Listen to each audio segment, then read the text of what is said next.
Mitch McConnell needs to get off his ass and do something. People are getting killed in the streets in America and nobody's acting, nobody.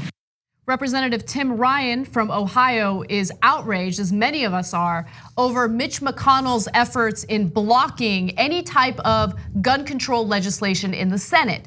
So there have been various examples of bills that have passed in the House, and as soon as it gets to the Senate, McConnell blocks it. He did something very similar when it came to protecting our elections from Russian meddling or foreign meddling. Now, just to give you a few examples, a ban on assault weapons was introduced back in January, but has not been voted on either in the House or the Senate. A prior ban, which was enacted in 1994, expired in 2004. So the House recently passed a background check bill, and it went to the Senate, and Mitch McConnell did what Mitch McConnell does. He blocked it, didn't go to the floor for a vote. Now, I want to hear a little more from Tim Ryan, because his interview was actually excellent, and it's about time people call Massacre Mitch by his real name. That's a joke. That's an absolute freaking joke. That he's gonna tie this to the most polarizing issue happening in the United States today around immigration reform. This is very clear cut here. There are people that are getting access to guns that shouldn't be, and the guns are high powered.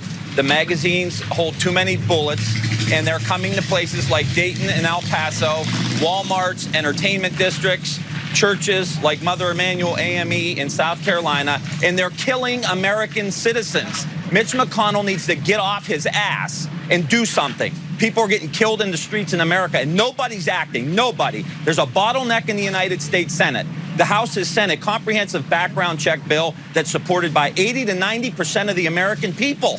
What the hell are we doing in the United States of America? I'm telling you, people are fed up. We were here in Dayton last night. There were tears and there was rage.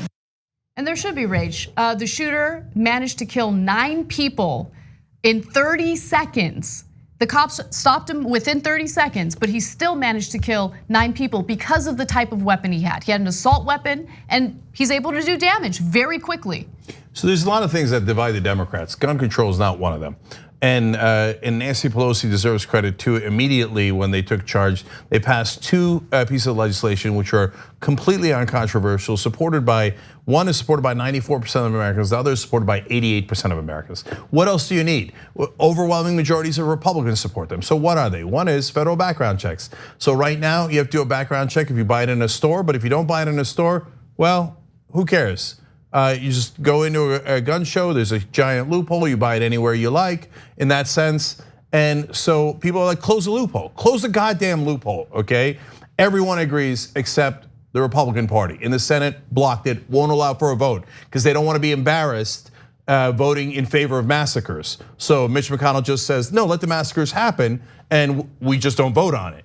And I mean, why are you opposed to the great majority of Republican voters on this issue? If you're not being bribed by the NRA, because you say it's not bribes, it's just campaign contributions for charity and because they care about the American people. If it's not a bribe, why don't you vote with your own voters, let alone 94% of the country? Nope, he blocks it. He blocks it, but I have to add one thing. He keeps getting reelected.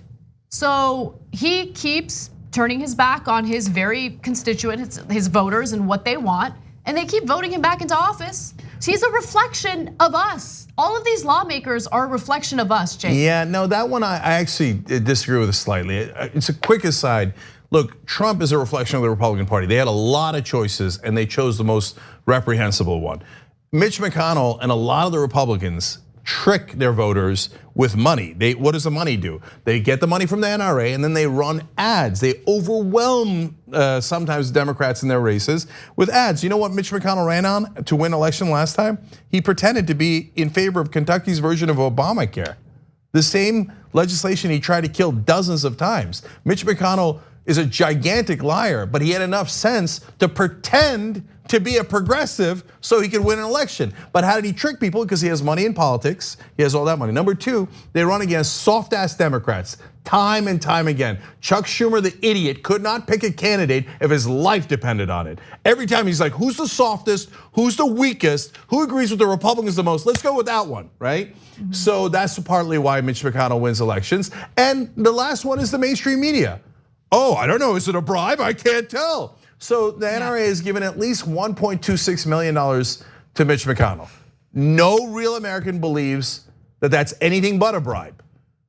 We understand that the Supreme Court legalized bribes in this country. Now you can give millions of dollars to politicians, but that's an obvious bribe. But the media won't say it. They won't say it, they won't say it. They have to protect their beloved goddamn Mitch McConnell because he's part of the establishment and they're in the same goddamn club. Say it, it's a goddamn bribe.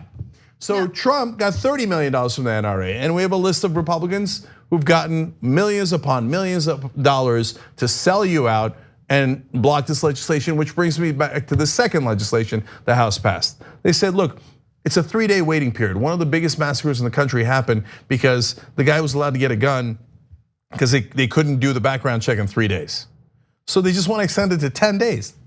They do the background check, then you get your gun, okay? It's actually tiny reform. It's actually not gonna fix much at all. It's very politically safe. That's why 88% of Americans are in favor of it. Mitch McConnell blocked it. Yeah. No waiting period. Sell more weapons, sell more weapons. NRA, where's my check? You know how much the NRA gave the Republican Party in the 2016 election cycle? $50 million. No one in the country thinks it's anything but a bribe.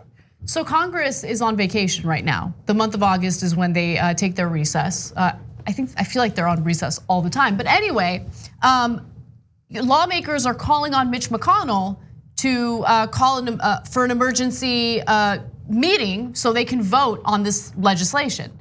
McConnell responded by saying that he fell and fractured his shoulder, and he's working from home. Or not working from home. That's exactly right. What are you doing from home? Oh, I'm blocking legislation from over here. Right. Oh, okay, I appreciate it. Yeah, I don't know. My husband literally had shoulder surgery last year. It didn't stop him from walking, didn't stop him from traveling. It didn't stop him from doing the right thing. By the way, is that your excuse, Mitch? Hey, I had a little problem with my shoulder, so that's why I'm allowing the massacres to happen. Well, then you would earn your nickname of Massacre Mitch. I'm sorry, are we bothering you? Is that what's happening? Did El Paso and Dayton, all those people getting murdered, was that bothering you? Okay, here, I'm gonna read a quick list from Public Citizen of Republicans. This is not anywhere near exhaustive. This is just the biggest people who've been bribed by the NRA. Senator Burr from North Carolina, $6.9 million the NRA gave him. Senator Blunt, 4.5 million. Senator Tillis, 4.4 million. Senator Gardner from Colorado, $3.8 million worth of legalized bribes from the NRA. Senator Marco Rubio, who curiously doesn't want to do anything about these mass shootings, even though they happen in his home state over and over again. Hey, look at that, $3.3 million. I'm sure that's not at all connected to his intransigence on this issue. Senator Ernst from Iowa, 3.1 million. Senator Portman from Ohio, blocking the legislation along with Massacre Mitch, pretending to care about the shooting in Ohio, doesn't give a damn. What does he give a damn about the $3 million he got in bribes from the NRA? Senator Young, 2.8 million, Senator Cassidy, 2.8 million, and the list goes on and on. So finally, I just wanna say, I'm mad at the rest of the media because they won't call it what it is. If you actually called it a bribe, which is what it is, people might get more upset about it, and they might realize, hey, especially if on cable news or the New York Times, by the way, Washington Post, you put up a list of the people being bribed and how much they got bribed by industry, then maybe the voters could have enough information to make informed decisions. I know, but what would their advertisers think, and what would those politicians think? Would those politicians come back on their shows? Who gives a damn? Do you know that these politicians are so unpopular? Why do you want them on your show? They're a scourge upon the nation. Who cares if you have a boring ass politician who's gonna lie to you on the show anyway? That's what you're selling out the American people for? That's what you're doing political correctness for? But finally, look, guys, I'm mad at the Democratic candidates and even the most progressive ones. Call it what it is. It's the corruption, stupid. Like Bill Clinton said, it's the economy, stupid. It's the corruption, stupid, on every issue, on the environment, on Medicare for all, and on guns. And call it what it is. Your goddamn colleagues take bribes. That's what they do. Call it out. Would you like to win? If you want to win, you know what? even all the independents and even some of the Republicans might be like, oh my God, I can't believe there's actually an honest politician in the country, and they might be on your side. But no, still, even the most progressive ones, yes, Elizabeth Warren said corruption a couple of times, but overall, oh my God, my colleagues, your colleagues are getting us killed. Call it what it is. I gotta make one more point. So immediately following the mass shooting that took place in El Paso, Texas, Mitch McConnell tweeted an image featuring tombstones. And each tombstone mentions a political issue that's tied to the left, like socialism, whatever. I mean, and his opponent's name, by the way. His opponent is Amy McGrath. He's gonna have plenty more opponents. She's picked by Chuck Schumer. Okay, Anna, I'm so glad you brought that up. You know the nickname that Massacre Mitch gave himself recently? This wasn't a nickname on Twitter, and it wasn't by the Democrats. He gave it to himself. The Grim Reaper. Wow, no political nickname has ever been more accurate. Like what you see? Click the subscribe button below, and don't forget to ring the bell to never miss another video from the Young Turks.